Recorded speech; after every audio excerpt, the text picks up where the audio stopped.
वर्षांच्या मुलांना पोहा खिचडी बनवत आहे. याच्यामध्ये कांदा जाणार, शिमला मिरची जाणार आणि या कॅरेट जाणार. आणि हा थोडा पोहा भिजवून ठेवलेला आहे मी एका साईडला. ह्यात आता थोडंसं तूप जाणार आहे, जास्त नाही. एक मोठा चम्मच टाकायचा आहे, मीडियम साईजचा चम्मच, एकदम छोटूसा. आणि त्याच्यामध्ये जाणार आहे ते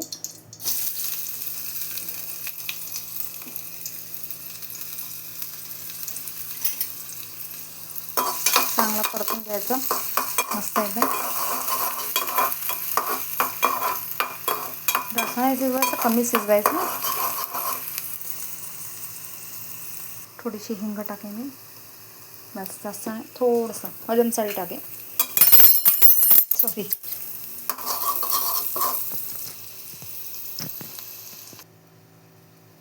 हे बघा,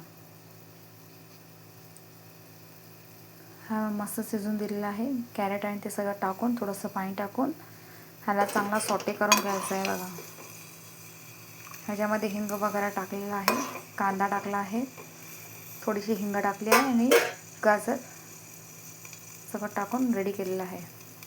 हे झालेलं आहे. आता याच्यामध्ये टाकायचं पोहा. माझी बेबी जास्त खात नाही, थोडंसंच खाते. मी 4-5 थोडं थोडं करते. जसं एक अंडा बॉईल करून दिलं, हे एक थोडं चिकन करून दिलं, थोडं राईस केलं, असं थोडं थोडं तिला भरवते, शिकवते आता हे सर्व एकदम. बघा, थोडं 2 मिनटं शिजवायचं आणि हा झाला रेडी.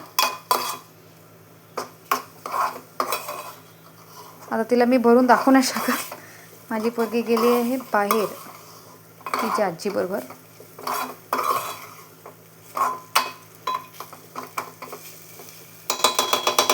हे बघा, हे रेडी झालेलं आहे. आता हे बंद करायचं गॅस, एवढंच रेडी झालेलं आहे.